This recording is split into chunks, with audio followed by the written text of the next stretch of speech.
Let me tell you of the days of high adventure.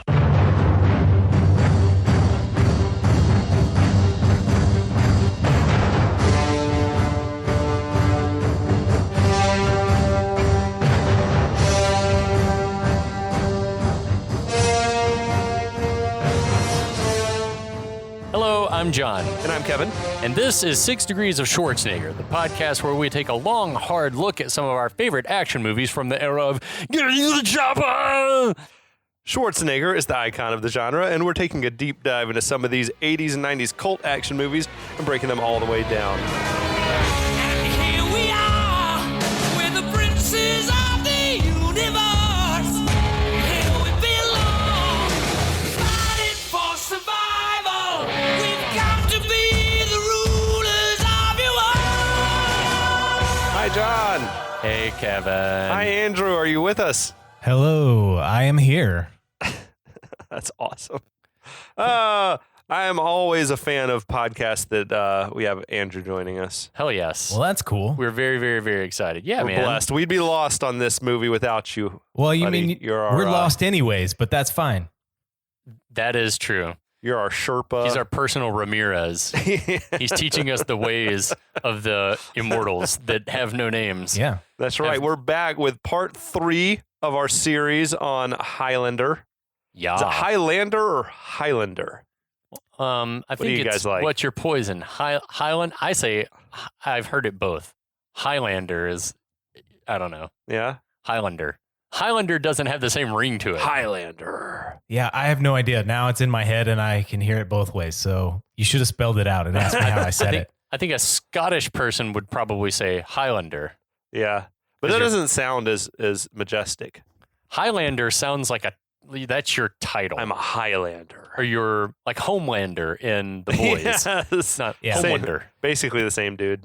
Basically One thing the that same is dude. for sure is it's not the Highlander, just like it's not the Eagles. It's just Eagles. And this is just Highlander. Well, this movie definitely sucks less than Eagles do as a band. True story. The Eagles are Hot terrible. take. They have Most overrated they're- band ever. You know, I slot them in the same category as Queen. Boys, Oh, where they have bullshit. about 8 good songs and a whole lot of dog shit, but they don't have the Freddie Mercury factor working for them. No. I would also say that the Eagles were not nearly as proficient musically a band as Queen. I can't judge the musicianship. Yeah. I just think that Eagles, and I'm never going to call it, man, this is going to be amazing because this is Yeah. actually topical to this episode. Yeah. Eagles are super overrated. And it's like the butt rock of American Yeah, classic rock. No, it's just weak. like it's yacht rock for Americana or something like that. There's a lot. You got to go pretty far down the list of greatest bands before you hit the first American band on the list, is how I feel about it. Interesting. That's an interesting take. Probably true. Ooh. I can think of like 4 or 5 British bands that are better than the best arguable American band. I don't even know who the best American band would be. Who you would argue? I would almost say U2 is better than the best American band. Oh, no, U2 doesn't top like a Tom Petty or Prince. That's true. No, Okay. band. Tom Tom Petty, Petty, and the I guess you could Heartbreakers. call a band. I mean, But Bruce Springsteen. Springsteen and the No, E we Street got Band. that's what America. That's the American individual. We got the individual acts, but band wise, That's true. Americans are more. Elvis and we got Americans Michael are more, Jackson and, you like know. I'm the boss and this is my backing group. maybe Springsteen and his Nirvana. crew is. Yeah, maybe Bon Jovi. they're so short lived though. It's tough, man. Nah, Aerosmith? one Nirvana album takes care of all of U2's years and years of mediocrity. Dude, Joshua Tree. Joshua Tree's great. is but then- better. Joshua Tree is maybe not better. Is it equal to Nevermind? Octung Baby's awesome. I mean, I like some of Anyway. the U2 work. That's fine. But yeah, Nirvana They just takes have them. been a shell of themselves. Yeah. Anyway. Anyway, that would be an awesome podcast just for us to rattle off the bands we like and don't. But that's not why we're here. We're here, and Andrew No is one's joining here us. for that. Andrew's joining us remotely from Houston, Texas, and we're here to talk about Highlander.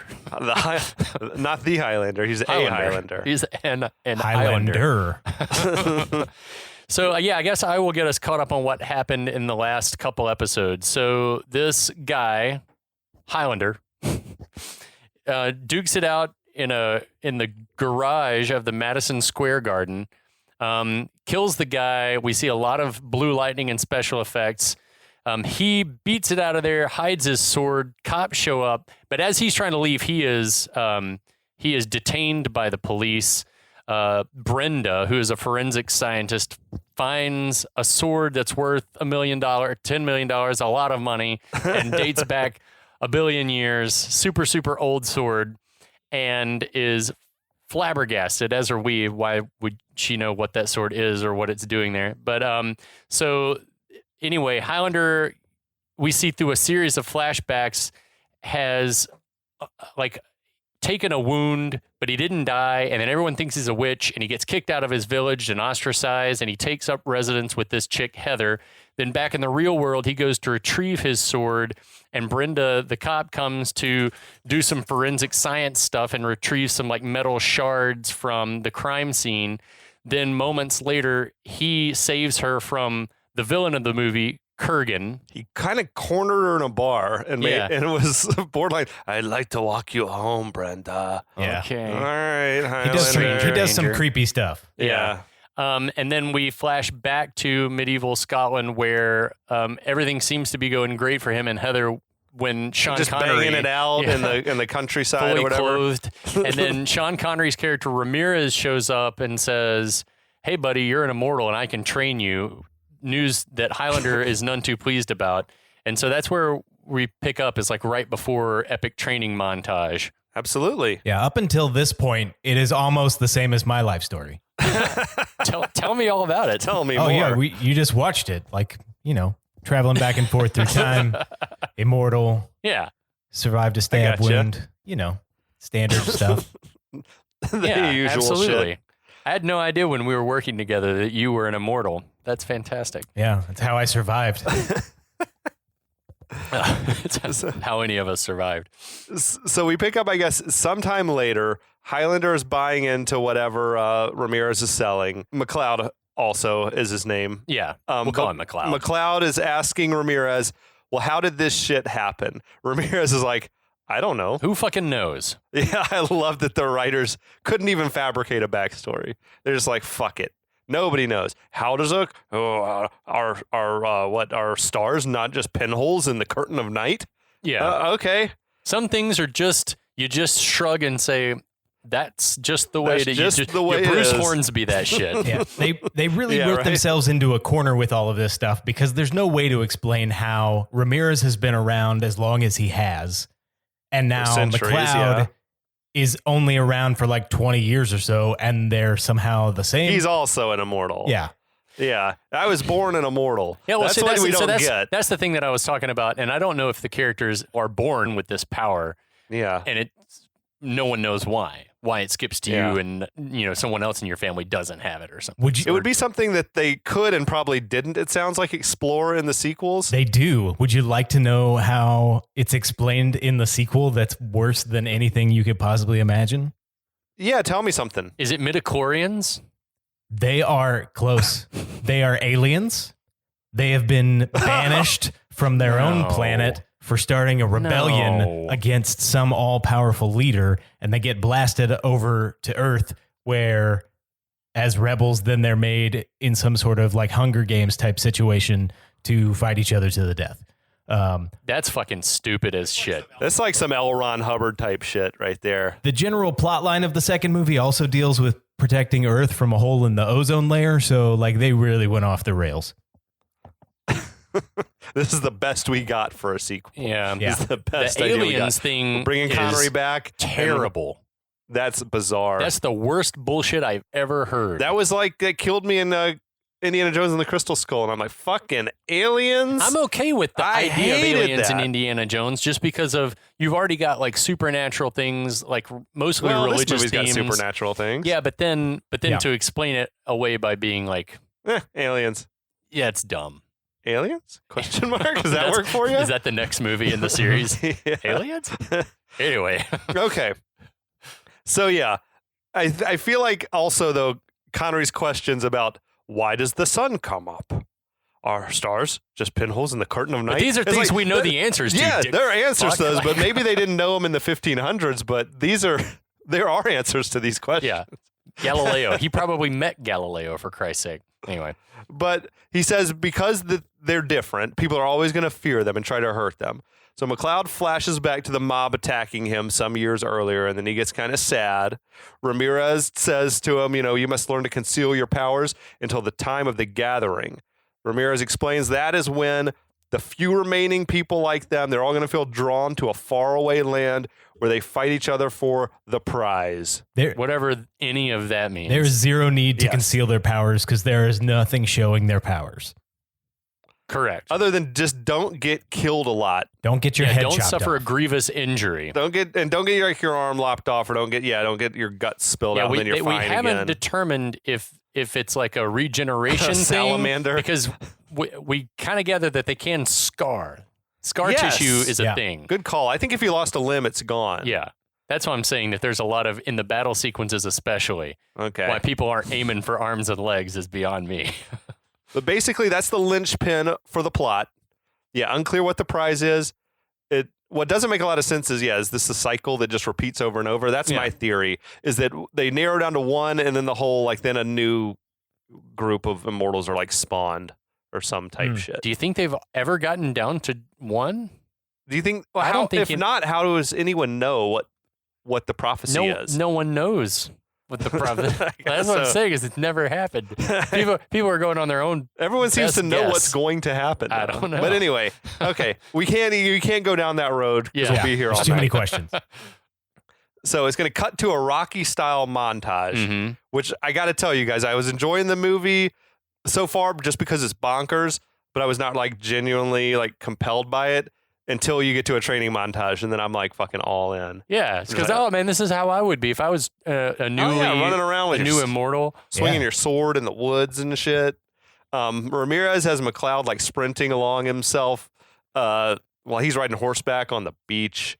They're practicing their sword fighting. Ramirez is doling out this Miyagi wisdom or whatever. Mhm. Ramirez seems to imply that you can only be killed by beheading. That's useful to know. Uh-huh. The training continues: more running, more sword fighting, more wisdom.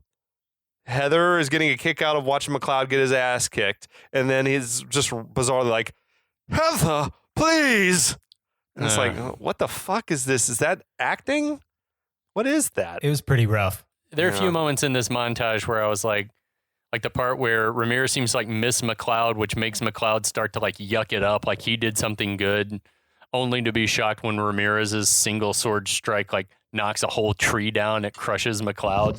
So that's all right. So if let's say all of your bones are broken, what happens to your body then? Do you still live? The bones definitely fuse back together quickly, I think. Maybe you have to set them, but then I don't know. No one knows. We're never going to know. Yeah. I don't know that the screenwriters could have explained. I would love to pursue what it means to break all the bones in a Highlander's body and then rearrange them however you want because you're just like a skin sack Ooh. at that point. But one of the things I think is critical to talk about with the movie is why Ramirez is helping another immortal. Yeah, I've wondered this myself. Is there a group of immortals that they're like, we're not playing this game anymore and we're fine with the status quo? He's the Jedi, basically. I think he's got to train light side, Is there a light side? immortals. He can't have Kurgan winning. Yeah, the morality of Kurgan this is can't win. unclear. That's the thing, I think, is that he wants to help other people who he thinks are good immortals, I guess, so that there's plenty of people to maybe beat Kurgan. Right. That's my thought It's got on it. That's the only thing that I could think of that made sense. with the Kurgan, it's got some sort of Dracula vampire sort of vibe to it of he's sort of a Vlad the Impaler type character who would make all of Earth his slave if he wins the prize, which is seemingly omnipotence and omniscience.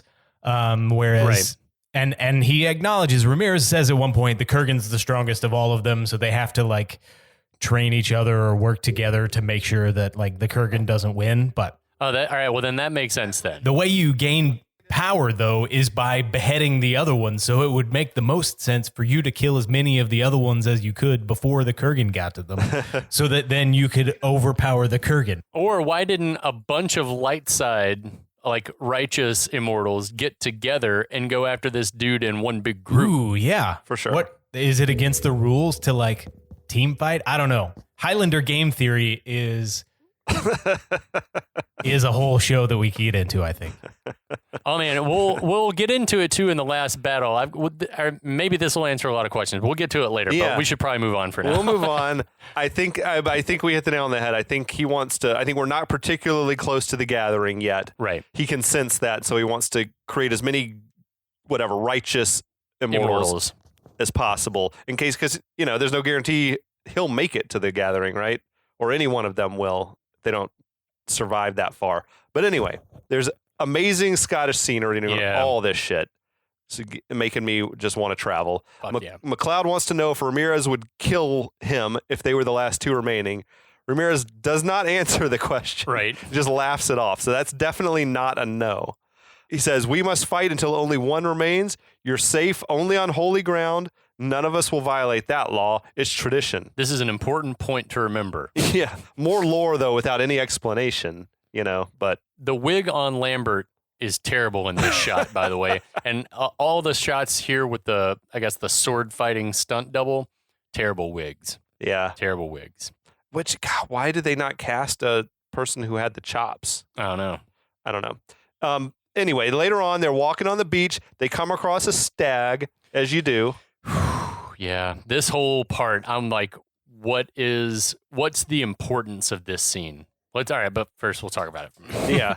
The filmmakers had apparently glued antlers onto a stag because it wasn't the season for them to have antlers when they were filming, and the thing was just trying to get the antlers off the whole time, That's rough. It sounds twisted. And then I saw where some of it was like stock footage from National Geographic or some shit. It looked out of place. Yeah. So Ramirez urges McLeod to learn the final lesson, tells McLeod to feel the stag, feel its heartbeat, and feel its blood coursing. Things are getting kind of sensual, I thought. It was like it was borderline like erotic. Ramirez then takes off running and tells McLeod, "Come on!" We hear the heartbeats, they seem to sync up, and McLeod joyfully is screaming that he can feel the stag. They run down the beach like fucking Rocky and Apollo. Everyone is thrilled. But I'm not sure what the lesson learned is. It's like feeling the force almost. Okay. I think. So you can feel a life force sometimes, but then throughout the rest of the movie, he is flabbergasted when people show up unannounced, when Kurgan just shows up. Can Kurgan still his heart? Sometimes, Kurgan probably can. Sometimes he does seem to sense something is amiss. Sometimes, and then other times it's like someone steps out from around a corner. It's like, oh my God, I didn't know you were there. It's this lesson I'm like, I get it. I felt like it was supposed to be a lesson in sensing a life force or syncing with a life force, but it never maybe as a way to track something. I don't know what would be the upside to syncing with the stag. The only thing that I can think of after my years of watching this movie, because I feel like it's out of place, and I feel like this is what they intended, what I'm about to say, but it doesn't come across, is at the very end, when we know who has won the prize, that is described as being hearing all the thoughts of all, acknowledging all existence all at once. And so maybe the modicum of quickening he's gotten at this point allows him to feel the stag. And so it's just like a teaser. It's like Ramirez giving him the first hit for free so that he's into the drug and wants to, but yeah, it just doesn't. Just taking your first step into a much larger world. Yeah, it exactly. only works on lower mammals. Yeah, so he's far. the Yoda. He's the Yoda here before we get to the future where it's Terminator time again. Gotcha. All right, I can live with that. But yeah, I like that explanation. I think that's kind of what they were trying to explain, is that you would know, you're connected to all life and you can feel and sense it, but right, it's like you're feeling the force. You're feeling that the rock, the tree flowing through all living things or whatever. Right. It's exactly that bit where Yoda's feel it through the rock, the tree, the ship, the land. So then, they take off down the beach. It is almost shot for shot Rocky 3, Yeah. like Apollo and Rocky racing on the beach. Yeah, Ramirez yells, "This is the quickening!" as they run up on a cliff and jump off in the ocean. Okay. It's literally not though, right? No. The quickening is when one dies and you're absorbing their powers. There's got to be a lot of blue lightning going on. Yeah. But even like when McLeod was standing on the side of the hill just taking lightning bolts, Connery was like, "That's the quickening." I was like, "What? All right, so What the let's fuck's talk. going on? Is it? I think the quickening in general is a life force. Okay. Yeah. Maybe. Maybe it's just the tapping into the bigger world or whatever. Is the quickening. There you go. Maybe I don't he's know. using I it don't in. think it Maybe is. he's using it in the sense of this is the quickening, like you're getting faster, and we're Sure. delivered a terrible pun. Now, later on, He would have been awesome if he yelled, "Get it!"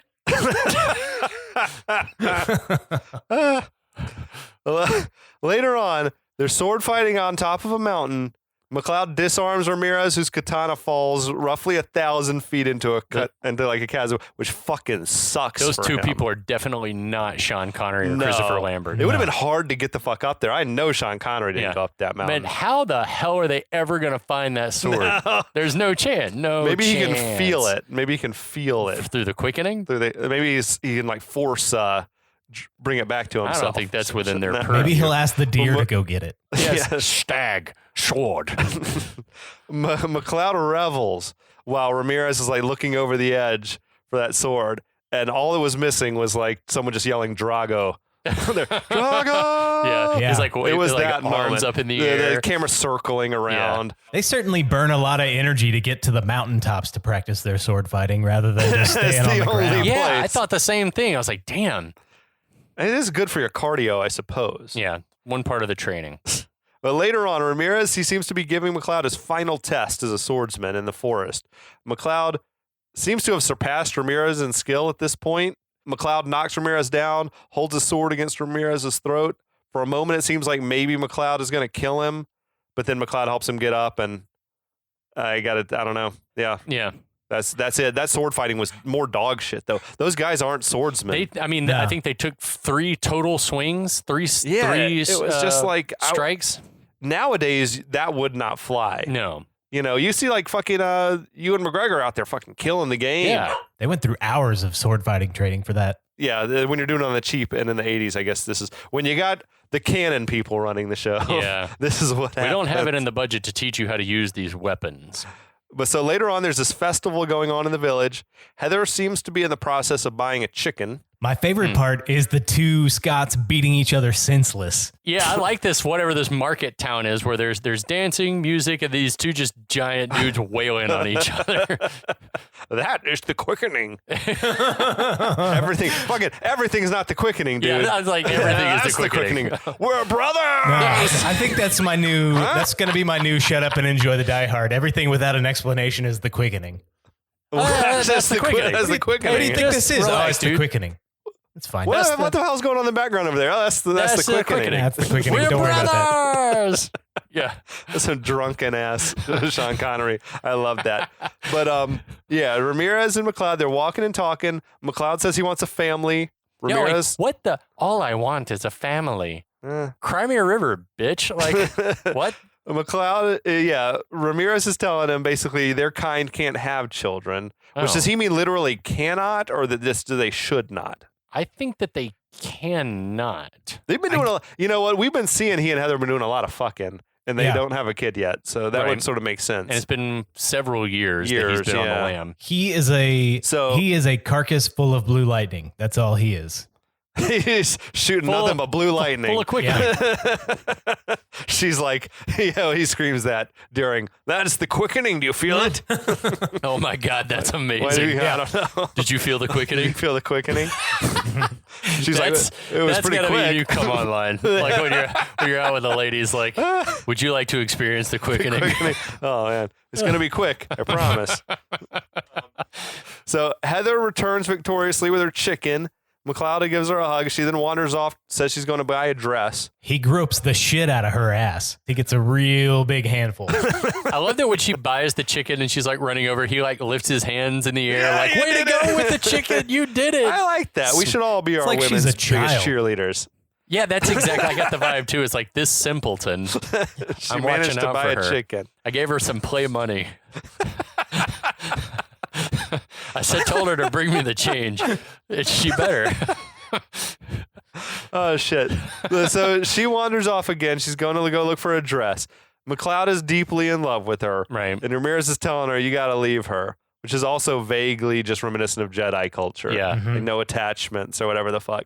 Which I told John about this recently, but I saw some recent quote from George Lucas Right. where he was like saying, well, Jedis don't have to be celibate. Yeah. They're just not allowed to have attachments. It's like the Night's Watch in Game of Thrones. The dudes can go into Mole Town and fuck all they want to, even though those dudes are supposed to be celibate. But it's like as long as you can't get married. You're not supposed to father children, but you can fuck all you want to. So then I saw somebody online was saying, like, when the Jedi's peacing out in the morning, he's like, may the Force be with you because I won't be.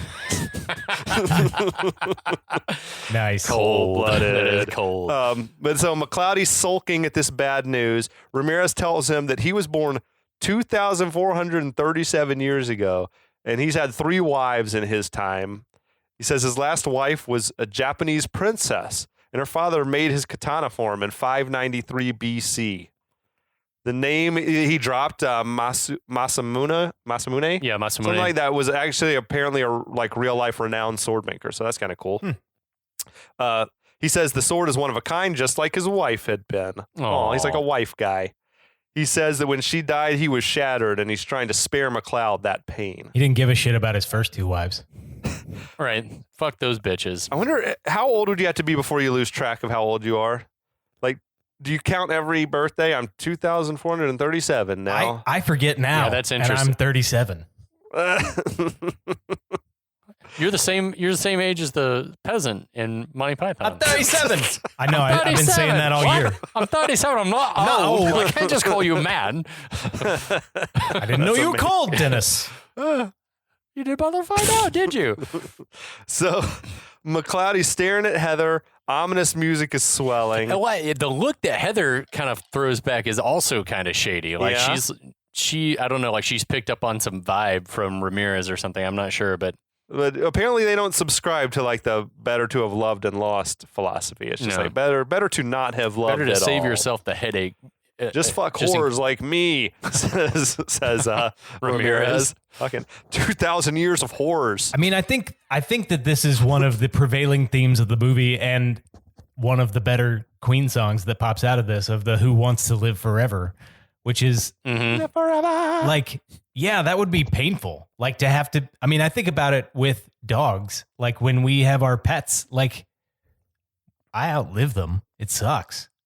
And like, Yeah. It's a hard thing. it's hard. And so like to think that like you got that level of attachment with a pet, a person that can reciprocate that love in the same way back to you and express it, like that would be like really painful. So I don't think it's terrible advice that Ramirez is giving. I think Ramirez is trying to do him a solid. I think he's trying to tell him like protect I think he's trying to yourself. give him that good advice. But think about how long 2,000 years is. Oh yeah. Like can't he lived imagine. 2004, and he lived 437 years on it. 400 years is a fucking long time. Yeah. Yeah. For sure. Anyway, Later on, back at the McLeod castle, Ramirez is reminding McLeod that the first time they'd met, McLeod suddenly felt ill. Ramirez is speculating that wasn't the first time he felt that way, was it? Or whatever the fuck. You know, you're McLeod, right. he recalls the day where he battled the Kurgan and the Kurgan stabbed him. Ramirez tells him that was a Kurgan. And it was that was that incident that led him to finding McLeod. No further explanation given with that. I did some research though on the internet that I'll get to, but okay. that was just fucking odd to me. It is. But yeah, I had read somewhere. I don't know if this is retconned or if this is canon or what, but basically like in the Highlander verse, immortals don't become like magical and stop aging until they've lived through their first death experience. Interesting. That's what I read. Oh, so I think okay. when Kurgan stabbed McLeod and he came near death, like that was flipping on the fucking LoJack or whatever that Okay. Ramirez could use to now feel him. Yeah, that's out fair. there. I like that plot point. That's cool. I don't know how the Kurgan found him. That also But- explains the big plot hole that I've seen or I've felt for all these years, which is why is Ramirez so much older looking and in like body? Right. So if he Yeah. lived till he was like 50 or 60 or whatever before he had a a near-death experience, then yeah.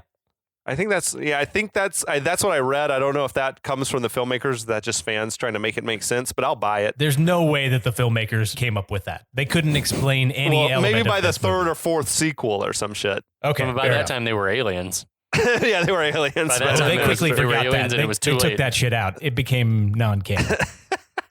That's something we told you. It wasn't true. But yeah, I think that explains all the different ages. Maybe Kurgan's just so much older and more ancient than the others that he can sense them even before they become immortal. I don't know. Because otherwise, we don't know how he found McLeod here. 18-year-old. Yeah. 18-year-old Lambert. That kills me that he's supposed to be 18. Yeah. Anyway, moving on. Which means he's supposed to be locked in at appearing 18 the rest of the movie. And he is definitely a 40-year-old man. Yeah. Oh, yeah. For sure. He looks older from start to finish too. No doubt. I He's just like- don't know why they bothered to make him 18 or why they Yeah, I don't they know. claimed he was 18 in the beginning. Yeah. Didn't make sense. So, Ramirez explains that the Kurgans were an ancient people from the steppes of Russia. For amusement, they tossed children into pits with hungry dogs to fight for meat. Fucking shit. The Kurgan, he's the strongest of the immortals. He's the perfect warrior. If he wins the prize, mortal man would suffer an eternity of darkness. So he's like on the dark side of the force shit. And that is my understanding of, that makes me think that's why Ramirez is trying to help. And I also this is the point where we discovered that he is in fact a Kurgan. He's one of many He is a Kurgans. Kurgan. He's the They last. call He's him the a last Kurgan Kurgan, from the- though. So I think it's fair that he's now the Kurgan. The Kurgan Okay. or just Kurgan in my book? I He might does- call him a Kurgan A Kurgan. just because I was like, all right, he's one. So McLeod wonders how we could ever fight such a savage. And Ramirez says, with heart, faith, and steel. That's not an answer. In the end, there can be only one. Okay.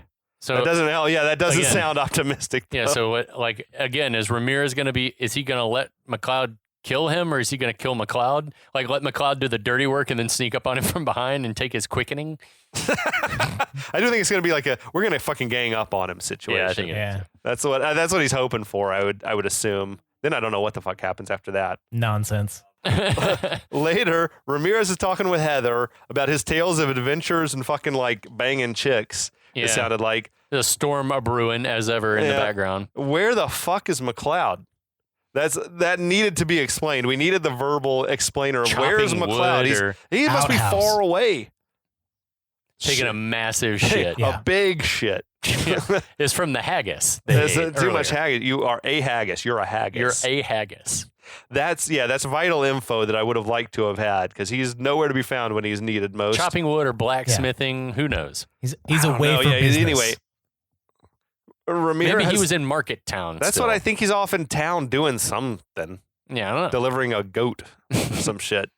But Ramirez is telling stories of his fucking sexual conquest. She's pouring the wine out of the glass bottle, which I do not think was a thing in the year 1541. Yeah, probably not. But it was like we were one drink away from them to fucking. Yeah, it I think seemed like the story that he's telling about how he showed up to romance one woman, but the woman wasn't there, so he romanced the woman who was. yeah, she was into That's it. pretty too. badass. Now Ramirez gets spooked when all these birds start flying around the castle rafters. It's on some John Woo shit. Ramirez, he warned Heather to get out of there. He has felt a quickening. He felt, I felt the quickening. He felt a stag. The Kurgan breaks through the door. He smiles as he recognizes Ramirez. So they've fought before and both lived to tell the tale. It seems. They all know each other's names. Yeah, a Kurgan has fought twice already in this movie and been like, all right, I'll be back later. Catch you later. I'll get you later. It's like, wait, Kurgan doesn't, it's like he doesn't want to kill anybody. I don't get it. Anyway. Yes, he enjoys savoring the whatever the fuck kill. this is.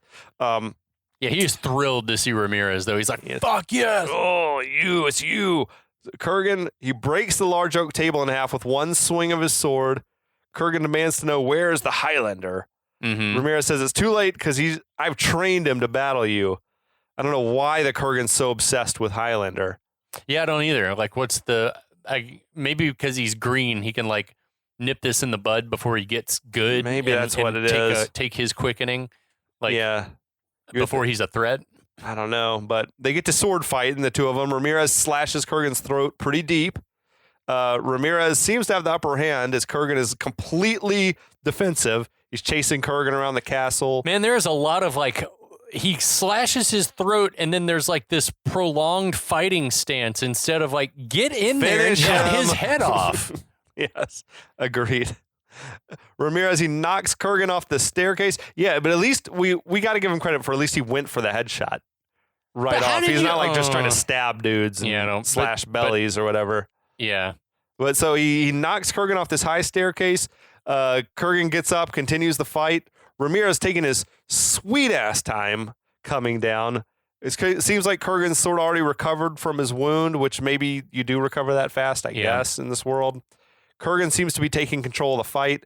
Big swing of the sword knocks this hole in the wall of the castle. That drives me insane. That bugged you? Yeah, because with Agreed. one chop, like it took him 3 chops to get through the oak door, 1 chop to chop the table in half, and with one swing, he knocks down the entirety of the top half of the castle. Yeah, I agree that there are all kinds of inconsistencies in the battle because also, like, is Ramirez that strong? And if so, I think they are. yeah, then I just He don't didn't knock understand. that tree down. We saw. Yeah, but still, like, I'm like, why then? I don't know. Kurgan should have been short ahead. The movie should have been over Yeah. 4 Yes. seconds ago. Well, also, Heather should have run out at this point because she's down on the bottom floor yeah, all she by should have herself. left the building. They've climbed She's the just chilling stairs, out watching. and she's just down there screaming. just shrieking. Now there's like stones all toppling down around her, and she's still just chilling out. Yeah, another big swing and knocks down another wall. It seems like the whole castle is going to come down. Mhm. I did think the effects were pretty decent for what they were. I don't know how they were Yeah. accomplished, but it looked pretty good. But I also don't understand, like, if you're swinging away and hitting a castle wall, that wall not going to fall inward most of the time, I would say. yeah, And several of these walls fall inward when he hits them. we don't understand how the quickening works. That is the quickening. Yeah, chalk it up to the quick. The quickening, my friend, the quickening. I will say that Clancy Brown's like throat gurgling noises when he had his throat slit was especially gross Yeah, and it was offensive. disgusting. I was like, he was like, that was pretty awesome. So Kurgan goes, he knocks another wall down, exposing them to the full like lightning storm that's going on outside. Ramirez stabs Kurgan in the belly because why? Why cut off his sword arm? Kurgan's screaming in pain. Kurgan pulls the blade out of his belly, forces Ramirez down, and slices his chest. Again, Yeah. why? But Kurgan stands Ramirez up, runs him through from Yep. behind, I believe. Again, I don't know why are we wasting all the time with the belly and the chest? I guess it's just causing agony. But again, like Yeah. Ramirez knows, all these guys know the score. Like ample opportunity to remove heads, but instead everyone's stab happy or belly slashing happy. I don't Yeah. get it. The rest of the castle all falls away now, and Ramirez and Kurgan, they're up on this like freestanding staircase. Cool shot there. You were digging I like, that I shit? Like, Yeah. I like the lighting and stuff. So Heather's down there screaming. Kurgan asks who that is. Ramirez says that she's his woman. Kurgan says, not for much longer, or some type shit.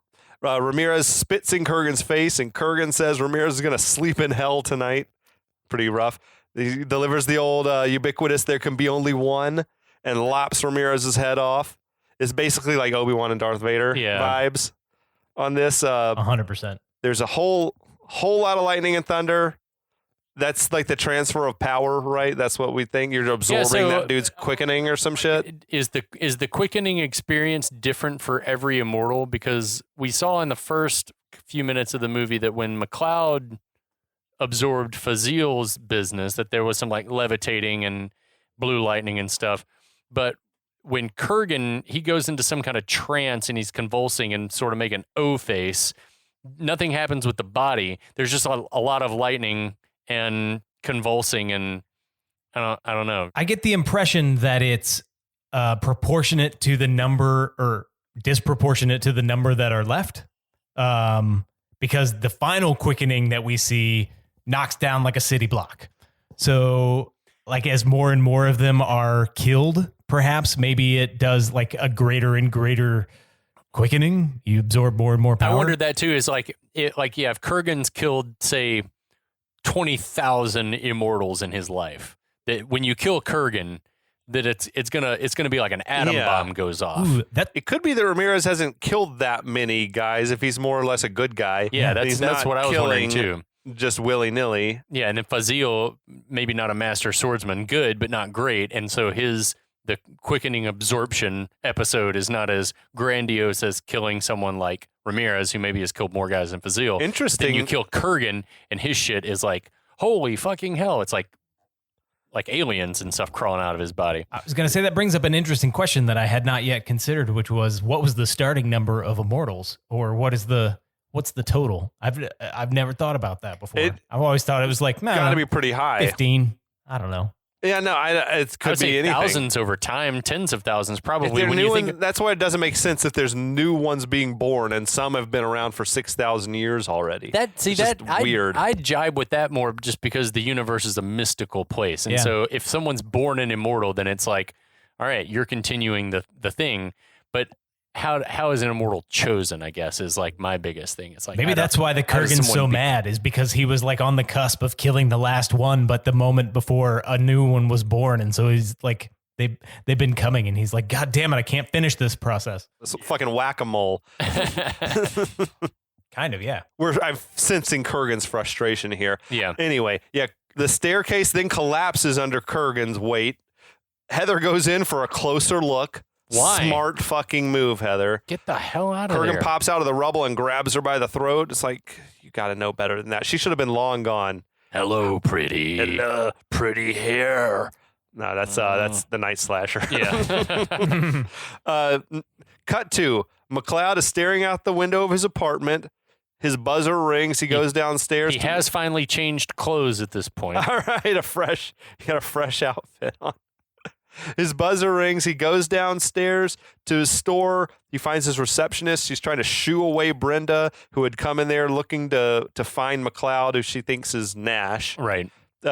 She had definitely dolled herself up for this visit. She had she was looking pretty good there. Got a blowout. He asked. Yeah, Yeah. she was looking to make an impression here. She looks like she got a perm, Yeah. got it wet, and then hung her head out the cab window on the way over to dry it. I mean, it is all over It's the all place. over. It She's is doing her thing, man. crazy. Well, crazy here. in theory, this is like the next morning after they're running with the Yeah. Kurgan that night. So like she's had a lot of time to get shit done. Let me Yeah, go sure. get spruced up and come back to try to charm this I'll come back later. Highlander. So he asks what she wants. She says she came seeking his advice about a 7-foot lunatic hacking away with a broadsword at 1 a.m. in New York City. It was like a very speedy delivery, the way she did it. She'd had it It was like a prepared. madcap delivery. He said he doesn't know about the broadsword. She then wants to know what he knows about a Japanese sword from 600 BC. He says, look, I don't deal in exotic weapons. Then he just grabs her and sort of drags her away to speak privately. It's weird to just put your hands on a stranger. Then he asks her if she cooks Yeah. and is like suggesting that you want to cook me dinner, basically. You're a woman, right? Like, I was thinking we'd have dinner. He is the creepiest man. Yeah. Yeah, dude. And the fucking receptionist, Rachel, she seems pleased. She is living for his game. She's happy to see McLeod macking again. Apparently, Macking we don't know again. we don't know their backstory yet, but we will learn it soon enough. Now, back at police headquarters, the detective he's telling the lieutenant that he saw Brenda at Nash's antique shop. Presumably, they have McLeod under surveillance. I guess. Mm-hmm. I was getting big nostalgia from that old school Doritos bag Yeah. that he was eating out, the old design. Reminded me of fishing trips with my dad when I was real Yeah, I little. like that Walt is shoeless in eating Doritos and telling Frank about how he's either tailing Brenda or he accidentally saw her at McLeod's antique shop. Right. I think he's staked out. I think they're staking out McLeod at this point. Agreed. Do you let your disgusting lieutenant put his shoeless feet up on your desk after a night of stakeout? I guess. I don't know. This was the subordinate that had his feet Yeah. off, his shoes off. Yeah. Oh boy. Those feet reek. We don't know the politics of their relationship, but yeah, that's Those pretty two guys nasty. spent a lot of time together. Like, I think Walt is the guy that, like, he's probably Frank's best lieutenant, whatever. So probably When they were both going through their third divorce, they were sleeping on each other's couches, eating Doritos, eating Doritos. sucking Dorito crumbs off the table. Now, later on that night, McLeod is just chilling in his pitch black apartment. Looking out the window. Looking as out the always. window, pensive. The receptionist, Rachel, enters. That shit had me thinking like, oh, damn, him and Rachel are like a thing Oh, really? as well. They had a thing going on the side. But he's able to detect her presence, asks her what she wants. She says that, if people come asking about you, what am I supposed to tell them? And he says to tell them that he's immortal. I like all the stuff. You get like a mommy vibe or caretaker vibe from her immediately because she goes Yeah. over and like starts tying his tie for him and stuff. So I didn't ever get a sexy vibe, but immediate like Even at the end of this scene? mm-mm. Okay, we'll get there. Yeah. But she knows about his true nature, we gather. Mhm. Yeah. Now, there's a smash cut to McLeod running across a battlefield in World War II. A literal smash cut. It's awful. Yeah. Yeah. That was the one that bugged you? This was the one that I was like, that is the worst transition I've ever seen. The lion transition later gets me, too. Like, straight from, like, romantic sex to, like, lion snarl. But at least that was like from when this was like a bad PowerPoint. Yeah, it looked like presentation. broken glass, but like done in a lawnmower man style.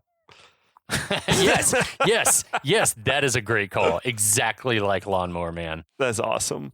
But yeah, McLeod, running across this World War II battlefield. German troops are swarming around. McLeod finds a little girl hiding in a barn. It's young Rachel. She says that her family's all dead. It was giving me like strong Newt from Aliens vibes. Mhm. He picks her up, carries her out of the barn, but he gets shot in the back by a Nazi. The Nazi is approaching. McLeod rolls over, yanks the machine gun away from him, and Well, but I wanna ask real quick. Where are they? Because to hear her talk, she sounds they're in France. British. They're supposed to be in I'm France? going France. Because she sounds English later on. Oh, that's true. And like the Nazis never Never- set foot in Great Britain. They They were bombed the shit Brit. out I of guess it. they were Brits And in so then France. the only thing I could think of is that like he adopted her and she was educated in Great Britain or something. Yeah, that's true. If he had been maybe took her to England and raised her It's there. the quickening. We'll go with that. Her accent is the quickening. He's- It's true. It's true. So It's true. my question But- here is why he's not like hero of the battlefield. Like he could go out. Why didn't he join up? He could go Why out is he like not a fighting? Wolverine because I think there's one of those. yeah, you'll never get beheaded in a machine gun battle. Yeah. I think that there's like one of the X-Men where Wolverine's fighting in World War II and he's like, King Nazi killer. I feel like this could be his move also. He's a badass. He knows Do they how to have some sword sort fight. of code? But they never talk about like code of like don't interfere in human affairs type shit. But they never talk about that. Yeah, Yeah. if he's already trained to fight hundreds of years before this, why is he not using his powers for awesome? Yeah. For good. Why is he Yeah. running? Just walk. If you get shot, you get shot. You're going to heal. That's also That's a good that's a great point too. Just like It's like Superman ducking from guns. It's that kind of shit. Yeah. So McLeod, he's got this Nazi at gunpoint, and the Nazi starts speaking some German to him. Then he says, "Whatever you say, Jack, you're the master race," which felt like anachronistic dialogue Mhm. to me. I'm like, that's way more modern, I think, than how people were talking like in the 30s. I think I gathered from the German. I always like to figure out what people are saying, but it sounds like he tells the dude to move, and the guy's like, "Nope, you'll have to shoot me." Okay. Yeah. So whatever you say, dude. Yeah, McLeod mows him down. Then he scoops up young Rachel, walks away. Back in 1985, Rachel is telling McLeod that she can tell that he's lonely and he refuses to let anyone love him. And I personally felt like the chemistry between Lambert and this actress was a lot better than the chemistry that he has with the Brenda actress. But it's also like straight up creepy that, yeah, he was basically like her father. Yeah, that's what I got. And it Yeah. So you probably can't never really got go sexy. down that road. But She's his ward. Yeah, I wish they had tried to like imply the romantic element before they revealed that the love and the Yeah. closeness that they have is because he's known her since she was a child and like adopted her because Mhm. it makes it 100 times creepier, infinitely more creepy that we see that he picked her up and grabs her off a battlefield in France and now they stole her away. Now she's his. so they caress each other's faces. Mhm. Just a good old platonic face caress. McLeod gives her a platonic kiss on the cheek. Mhm. He walks out the door to the store to go off to meet Brenda. I can't for the life of me figure out why he's so enamored by Brenda. What is it? What is Yeah, it? What has she got that I he's wish like? that there had been some like cuts of he sees her and it immediately like reminds him of some like Heather or something like Someone? that. But it's like it was like He basically just thunderstruck saw her and- in the parking garage, but didn't and even started really stalking her. But didn't even really get a good look at her. That would have been a nice touch if the same actress who played Heather played Yes. Brenda. Like in Bram Stoker's Dracula. Now you're talking. Yes, 2 Winona Riders. Yeah, in that vibe of like, Yeah. I mean, she not is Heather reincarnate, but like something that she's close You can enough. see her spirit in her. Yeah, I get you. I like that He saw idea. her quickening. He felt a quickening in his pants. I'm But sorry. anyway. Yeah, that's enough for this week. Jesus Christ. Certainly is. I'm spent. That's not to say we're not enjoying, because we definitely No. are. Oh yeah. I love it. I'm looking 110 forward. out of 10 would recommend watching this movie. This is a movie everyone should see. Yeah, it's a lot of fun. But it's our job to shit on it. No, that's what we find the do. nitty gritty. That's what we do. There's so much. There's rich whatever the fuck here, fertile ground Yeah. for us to rip this fucker apart. Yeah. It's weird. Yeah. It's fun, but it does not stand up to strict scrutiny. I think what we're looking at here. Those are my favorite Yeah. movies. The ones that you start pulling at the loose threads and the fucking whole thing falls apart. I love that. Anyway, It collapses in a pile of quickening on your mom's carpet. I don't know what that means. I don't either. No one knows what it means. God bless you, John. We're gonna go wipe up the quickening. That's right. I gotta go. The sock is stiff with my I quickening. know I spilled my Nestle quickening on the rug over here. We should shout out our friends in the Last of the Action Heroes podcast network. Yeah. We should tell those folks, hey, what's up? We love you guys. Thanks for listening. And also tell folks to go check us out on our own catalog and listen to us there. Yeah, yes. All All the that- things that John just said, all of them. I reiterate them. Okay. Thanks for listening, Yeah. and we'll be back.